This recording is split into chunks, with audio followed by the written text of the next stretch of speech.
Ladies and gentlemen, this is Captain Robertson and welcome to a quick channel update video for March 2023. Once again, things are relatively quiet with regards to videos on this channel, but this is to be expected because I have been busy both with work and on a few other things behind the scenes, such as updating a lot of the creations I've released over the years, both for Space Engineers and Barotrauma.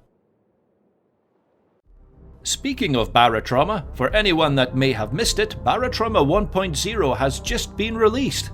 That's right, it's now out of early access and the 1.0 update introduces a faction overhaul, replete with new missions and events, an improved reputation system, and lots of faction-specific items and perks. This new update also unlocks the campaign ending with a brand new endgame sequence to conclude your adventure, which probably means that I'll have to start my own game again from scratch in order to see it. But hey, as Ray from the Trailer Park Boys TV series would say, that's the way she goes. It's also worth mentioning that I've also updated the Triton and Triton B attack submarines again, as I've reworked the deck layout now that the artifact storage bay is more or less obsolete, thanks to the artifact storage cases that were added in a recent update. The bot waypoints have been tweaked even further, but I haven't needed to do much with these since the last time I updated the Triton series, as they do seem to work okay during my last campaign playthrough. And it turns out that most of the people that were having problems with the bot pathing were actually using an older version of the submarine that they'd downloaded after subscribing to it on the Steam Workshop, and they'd made modifications to it themselves and saved locally on their own machines, which sadly means they didn't receive any of the recent updates I'd published on the Steam Workshop. Which is an easy mistake to make, I suppose, if you're not familiar with how the Steam Workshop works, no pun intended, and don't realise that it only updates the one you've subscribed to and not the one that you've edited yourself. The good news is, as well as improving the original Triton and Triton B, I've even taken the opportunity to add a Triton E variant as well, which has fewer turrets than the original but is fitted with an electrical discharge coil to compensate for this. The reason why I've added the Triton E is because one of the recent updates from the last year or so has organised the submarines into different tiers within the game, based on price and capability. Which means that in order to purchase the Triton or Triton B, which is considered a Tier 3 attack submarine, you would have to get pretty far into the campaign. So at least now, with the Tier 2 Triton E, you only have to make it past the first biome in order to purchase it, either from one of the military outposts or colonies once you reach the European Ridge region of the game. Anyway folks, I think that's enough shameless self-promotion for one day. If you've not had a chance to play this one before, and you're tempted to try your hand at a co-op or single-player, side-scrolling submarine survival adventure game with a splash of Lovecraftian horror thrown in for good measure, then I can thoroughly recommend giving Barotrauma a go, especially if you're able to grab it while it's still on sale.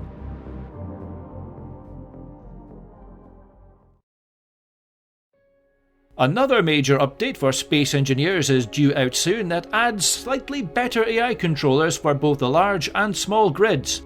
Dubbed the Automatons update and currently in beta right now, this adds a handful of AI blocks that give some level of autonomy to your drones, including the ability to follow the players, fly more effectively in an atmosphere, as well as to be able to act in a more offensive or defensive fashion whilst in combat much more efficiently than before. I for one am personally holding out on releasing the next episode of Return to Earth until this update comes out. Not so much for the new AI blocks however, but more so to see if they actually manage to fix some of those audio and replay bugs that have plagued us so far this last year. As well as to see how many of the mods it breaks before I carry on using them in my Space Engineer series. But, as always, we'll just have to wait and see and deal with it as best we can. A big update for Stormworks Build and Rescue has just been released that introduces oil drilling and refining to the world of Stormworks. That's right, this update includes many new components and systems to allow players to design and operate oil rigs. As you would expect, oil drilling is a massive business with many different ways to drill oil and involves loads of engineering. Of course, with it being Stormworks, it's very much a simplified version of the kind of oil drilling that you see in real life, but that's mainly so that it works with the limited set of blocks that you get in-game, but many of the design considerations, mechanics, and logistics remain. This includes surveying for oil, establishing a well, feeding the drill rods into said well, drilling and then extracting the oil either to sell it on or to refine it into either diesel or jet fuel yourself, so that you can either sell it on for more profit or just use it in your own vehicles. It's still early days at the moment, but I am looking forward to seeing some of the new creations in the Steam Workshop that make use of this new update. While the 1.9 update for Empyrion Galactic Survival came out in December last year, this, for those that may have forgotten, was the update that added new armour and weapon models, and also faction versus faction combat between the NPCs and their points of interest. Sadly, it also came with its own share of bugs back then, but now that they've patched it up to 1.9.10, currently in experimental, they've not only managed to fix a lot of these smaller bugs, they've also managed to improve the overall performance of the game, and they've even found the time to add in some new jumping and falling animations for the player character, as well as some more later game NPC vessels and POIs that the players can encounter as they progress within the in-game galaxy. So, feel free to check it out if you haven't already. Anyway, moving on to Mount & Blade Bannerlord, now that version 1.1 is out, what are my thoughts on it? Well, it's certainly come a long way since beta, and even since its version 1 release back in October last year, with the most recent update finally giving the player the ability to claim allies within the many towns that can be found around Calradia, but only after you succeed in clearing them of the thugs already living there. After which, you can appoint any companion with a high enough roguery skill to run the alley and generate a small amount of cash each day. But beware that in doing so, not only will you gain a crime rating in that particular town, but your alley is likely to be attacked by neighbouring gang leaders looking to expand their own territory. As well as these changes, Tale Worlds have also overhauled the perk system so that it fits in a little better with what the text actually says on the screen. They've also added a sally out feature so that your troops can venture out during a siege and attack the enemy siege towers, battering rams, etc. before they have a chance to build them. But you'll need to be quick, or else you could find yourself surrounded by the besieging army once they've realised what's happening. It's worth noting that there's also a couple of smaller additions, such as some new pieces of armour that have been introduced for some of the factions, and there's also a new hideout at the top of a mountain where you can bring your main character if you plan on retiring and ending your campaign, or just passing the torch onto someone else within your clan. If you want a full list of all the changes that they've added so far, then feel free to check out the patch notes on Steam or visit the official Tale Worlds forum. Personally, while it's not perfect, the game is a lot more fun to play than it was just a few years ago when I first talked about it, and I can say that it's reached the stage now where it feels more or less complete, especially now that they've fleshed out the gang system.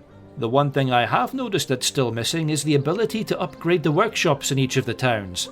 There's a button you can press on the screen to upgrade them, but right now it doesn't do anything. But hey, maybe that's something for a future update. Now, as some of the more observant of you have probably already noticed, this footage of Bannerlord contains mods. None of these are mine, unfortunately. Instead, these are assets from the Swadian Armoury and Bahamut's Armoury mods, to be precise. Although I have tweaked them slightly to add some faction colours to the Swadian Brigandine and Feathered Sallet helmet, as well as add some much needed LODs to several of Nemirius's meshes from the Bahamut Armoury mod, just to improve performance slightly. If enough of you are interested, I may even make a video about these mods, the Swadian Armoury mod especially, as it's the more polished of the two, especially in terms of optimization, as well as a more in-depth explanation as to why I personally will not be modding for Mount & Blade Bannerlord, or even updating the 15th century armour pack that I made for Warband about 10 years ago. But as I've said, that's a topic for another video. In the meantime, however, I look forward to hearing your thoughts in the comment section below. Anyway, that more or less covers it for gaming related news. It's now time for this video's Q&A segment. The first question is another one from my long-term subscriber and viewer Cyranix, who asks, are you planning on using Weapon Core in your Space Engineers videos, as I think this would make the space battles look much better? P.S. Why did you stop the 1v1 duels? I still love watching the old ones. Well, Cyranix, that's technically 2 questions, but I will try to answer them both as best I can. For the first one, yes, some later episodes will probably have it, but I'm painfully aware that Weapon Core doesn't play well with a lot of the scripts and the other mods that I use. But hold that thought, as even now I have some ships that are already fitted with Weapon Core replacements, and so far a lot of my tests have been successful. Again, the only reason why I haven't gone further down that route is because of Weapon Core's lack of compatibility. As for your second question, which I'm assuming you're talking about the 1v1 spaceship duels I did for Space Engineers, I just did them as a bonus for my viewers and subscribers back during lockdown, as they only took about 30 minutes to an hour to create and were quite fun to watch, or at least I thought they were. But many of my channel regulars were getting fed up with them, and quite verbally so, claiming that they were too boring and wanted to see content that was more heavily modded and cinematic, much like the Weapon Core tournaments that had just come out at that time. Which, sadly, I don't really have the time for, so I just stopped creating them and focused on my other work instead. Don't get me wrong though, as I still do some 1v1 tests in Space Engineers sometimes just to see how some of the vessels compare to each other, or to test out some of the new weapons and scripts. I'm just not recording them or posting them on YouTube anymore, but saying that, if there is enough interest again, I might do it at some point. Unfortunately, it's just that my free time is still very limited, and I'm not going to waste it on recording and then editing videos that people either aren't going to watch or just complain about. Which does make sense when you think about it, more so as I'm a hobbyist and not a full-time YouTuber. It's a bit like offering to give colleagues a ride to work in a Toyota sedan, and they complain the whole way there and back again that they want me to give them a free ride to work in a BMW instead. Me? I'd stop the car, make them get out, and hand them a card for a good taxi service before smiling and driving away while waving to them in the rearview mirror. Because hey, I'm not a complete bastard. If I was, I wouldn't even give them the card, I'd just make them walk. The next question comes from Simon Reed, who asks, I really liked the Christmas special, do you plan on doing any more Stormworks videos? The answer to that one is maybe. Stormworks is actually a lot easier to record and work with than Space Engineers, but the behaviour and attitude of some of the members of the Stormworks dev team using the anonymous name tags on their support forums, especially towards members of the community, has put me off wanting to support their work, other than to make people aware of updates and patches, of course. In particular, I was recently informed that the reason why a relatively well-known content creator, whom shall remain nameless, had vanished from the scene was because they'd apparently had a falling out with at least one of the Stormworks dev team after they were quite rude to them. Plus, they were also feeling burnt out, etc. Now, bear in mind that while this does indeed come from a reliable source, it's still second-hand information, and I don't want to say anything more until they themselves make an official statement about it. But given what I've seen and heard so far, I can very well believe it. But as I've said in the comments section of a previous video, I strongly suspect that these aren't proper members of the dev team, and are more likely artists, junior programmers or game testers that were once community members but have since been elevated into the dev team in order to help out. As I very much doubt that Dan Walters, aka Deltars, would act like that towards any of his customers, let alone such a strong and supportive member of the Stormworks community. But as we all know, given time, things do change, and so do people.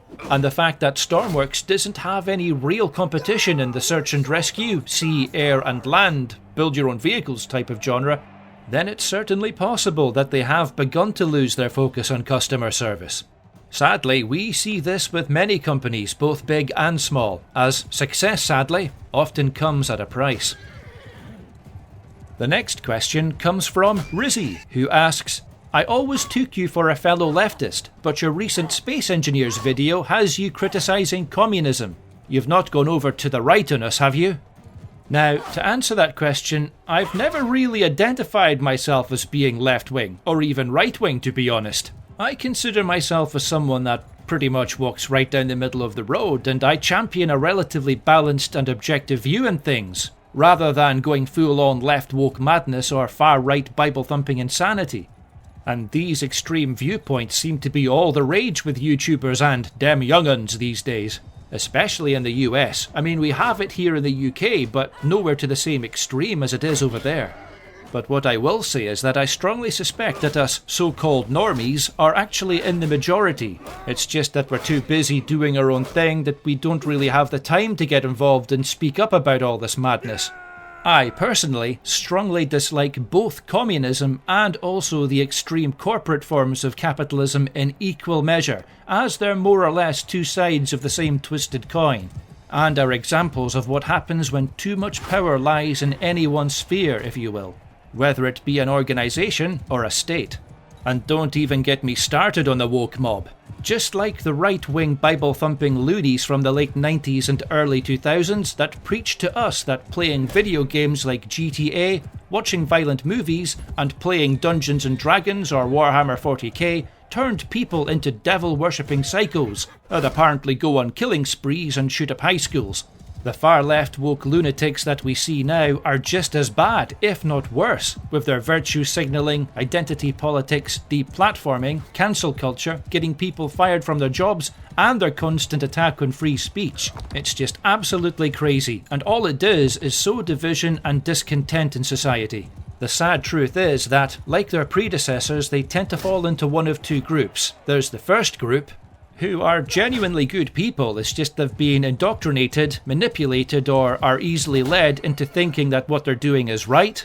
And then you've got the second group, and these are the ones that are just a bunch of psychologically damaged, hypocritical, attention-seeking cry-bullies. And I, for one, do not have the time or patience for them, and I certainly don't consider myself one of them, and never will.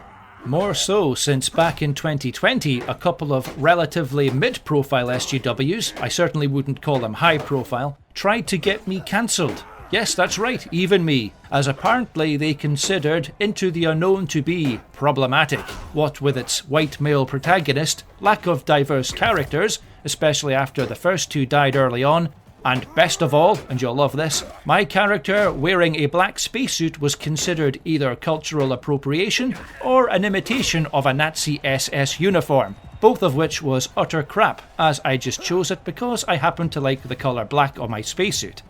As expected though, as soon as they were threatened with legal action, they both backed down, although one of them did try to get me to sign an agreement with them to pretend that we were still having a feud, as apparently the increased publicity and traffic would be good for our channels, as they said, and boost the money we get from ad revenues, etc. But as soon as I mentioned that I don't monetize my YouTube channel and threatened to make public what they'd just said, and thus expose their hypocrisy, they thankfully deleted their statements and finally left me the hell alone. So yeah, I really can't be bothered with those sorts of people. As far as I'm concerned, they can take their extreme viewpoints and shove them up their ass. Now, I'm not going to name or shame any of them, for obvious reasons, even though I know some of you here probably already saw their comments on my channel before they were deleted, or their old posts on social media before they were taken down. But if you did, and you know who they are, then please do not engage with them. It's best to simply ignore people like that and treat them with the contempt that they deserve. Likewise, rather than going into any more detail about my exact views on woke culture, what I will do is provide a link from Millionaire Mentor to a recent speech by the esteemed Konstantin Kisin given at the Oxford Union, which more or less mirrors my own views and opinions on the whole thing, which you can find in the description below. We've got no quarrel with you. Anyhow, now that I've finished ranting, let's move on to the next question. This one comes from Faye Lewis, who asks, I saw you mention Vintage Story on another YouTube channel. Please tell me you're playing it too now. Good grief, that was very well spotted, Faye. I vaguely remember posting on another content creator's channel a few months back about it, but I can't remember who it was. Oh well, no doubt you'll remind me. Anyway, to answer that question, yes, it's actually quite good and reminds me a lot of Terra Firma Craft, but with slightly better graphics and smoother gameplay. I've not played it in a while now, I have to admit, but I am really tempted to get back into it again now that they're adding a lore update and better world generation to the game. What I will most likely do is check out some of the more polished mods as well, such as Primitive Survival and VS Village, just to see if it's possible to recreate where I left off in the Minecraft Terra Firma Punk Adventure series, For those of you that might have missed it, that was a series that I did that sadly came to an abrupt end in 2016, which was mostly due to bugs and the world save being messed up ever since it got an update back then. So, watch this space for further announcements, I guess. The next question comes from Crazy Elf, who asks, "Have you played Nebulous Fleet Command yet? It's just like The Expanse." And my answer to that is, I've not played it, but I have taken a quick look at it, and while it does share a few things in common with The Expanse, especially with regards to aesthetics and all that, I would be very wary of comparing them to each other, as Nebulous looks and feels more like a Cold War naval simulation that's set in space rather than an actual capital ship vessel space sim. The reason why I say this is because the vessels are all limited to relatively slow top speeds, there's a huge emphasis on radar and radar jamming rather than optical and thermal methods of detection, or even multispectral for that matter, as radar would most likely only be used at point-blank ranges in space versus space combat due to how limited its use is in that theatre of operations. But saying that, there are quite a few features I do like about it, such as the in-depth damage system and its use of actual missiles in combat, even if they do tend to be a little spammy and slow the game down when another player goes mental with them. But saying that, I might take a more in-depth look at it at some point further down the road once it's got something resembling a single-player campaign, as right now it's only got team versus team points-based matches that would look more at home at a tabletop wargamers convention rather than any actual conflict. The next question comes from Sephiroth, who asks, "I saw your reply to that troll who'd clearly missed one of your videos. People like that make my blood boil. It's like they don't bother searching or using the playlist. How do you manage to stay so polite?" Years of practice, Sephiroth, years of practice. Now, if I remember correctly, this will be with regards to the one that accused me of not releasing anything about Dark Revelations or the Why We Fight cutscene. But I wouldn't exactly call my reply polite, as I did call them a clown after all. And they did take their comment down after a day or so anyway, so I think they may have felt a little embarrassed. To be honest though, I think the YouTube algorithm has got a lot to answer for, and some people, especially nowadays, have become a little lazy and just assume that you've skipped a few videos instead of actually taking the time to look for them. Then you get the genuine ones, like that guy that only just realised after about a year or so that I've just started a new Space Engineer series. With all that being said, of course, I strongly suspect that if I ever became a YouTube partner and started monetising my channel, thus giving them a share of the ad revenue, all of a sudden my channel would magically become amazingly popular, popping up on everyone's suggested lists, and my subscribers would be informed the very moment I posted anything new. But hey, I guess that's how it works, isn't it? The next question comes from Maddening Sky, who asks, "In your video about missiles in space, you call out the so-called Neckbeards. Aren't you worried you risk alienating a lot of your audience by doing that?" And my answer to that is quite plainly no. The reason why is because most of my viewers and subscribers are not what I would consider Neckbeards. Because of the content I produce, my channel tends to attract a certain type of viewer, and I strongly suspect that most, if not all of my viewers and subscribers are indeed fellow gamers, and some, while may even be slightly geeky, or possibly even go so far as to call themselves nerds, I very much doubt they are of the extreme neckbeard, whiny, no-lifer variety that I tend to have a dig at. Those particular people that I refer to as neckbeards are the ones that play games for countless hours on end and have little to no social life, and even fewer have what could be considered a proper full-time job. These are your stereotypical, and dare I say it, sadly predominantly male individuals that tend to be either in their late teens or are about 30 to 40 years of age and either live alone in an absolute pigsty of an apartment, or they still live with their parents and call the gaming setup they have in the basement their command centre.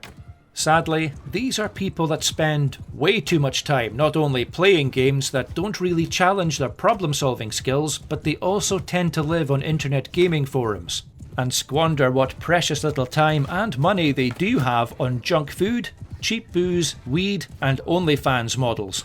when they really should be spending more time socialising with their real-life friends and family members, going to the gym, enjoying the outdoors, trying their hand at content creation, or just otherwise making an effort to improve their own lives, and indeed encouraging those around them to do the same. Because I'll tell you this, ladies and gentlemen, if they did, they'd be far happier deep down inside as a person, and certainly a lot less bitter and spiteful towards their fellow human beings. Anyway, tonight's final question comes from The Curious Orange, or at least that's what I'm guessing it says, who asks, "Why is space so boring in your videos? There's no nebulas and dust clouds, everything is just black." As opposed to what, orange? If you're referring to the Space Engineers into the Unknown and Return to Earth series, then it's not just black as you've so eloquently put it. There's actually stars, and even the Milky Way, if you look closely enough. And that's because I try to maintain some semblance of realism in my series. In real life, once you get into orbit, especially if the sun isn't behind the Earth and is reflecting off the Earth and the surrounding vessel that you're in, everything does look pitch black. That's because your eyes adapt to the brightness, like most cameras in fact, which you can actually see this by the way that your pupils contract when you look into a mirror when you're in a bright room. The problem with that is that it also makes it extremely difficult to make out the stars, and is one of the reasons why astronomers prefer to get away from big cities when looking at the stars through a telescope, as all that light pollution ruins the view for them. Once the sun goes behind the Earth, or whichever planet you're orbiting, or you get a far enough distance away from the sun whilst you're in space, then you can actually see all the stars and even the faint glow of the Milky Way. It's still not as impressive as what we see in many pictures and photographs posted online, but that's because they're enhanced or even photoshopped to make everything look brighter and sharper than it really is. In fact, anyone that lives out in the countryside, as I did whilst I was growing up, will be able to confirm this. With regards to brightly coloured nebulas and dust clouds, those are actually based on photographs taken by telescopes that have been magnified to extreme levels. Once you actually get inside them, because they're so widely dispersed, it's just the same as if you're still in the solar system. Everything's just black, with stars everywhere. I think Scott Manley even explains this in one of his videos recently about the Horsehead Nebula, so feel free to search for it and check it out for yourselves, as he goes into even better detail than I ever could. Sadly, this also applies to super dense asteroid belts, dust clouds, and yes, even lightning in space, as, despite what the devs from Falling Frontier will tell you, you'll only ever find lightning in space if it's in the atmosphere of some gas giant or other type of planet, or being created artificially.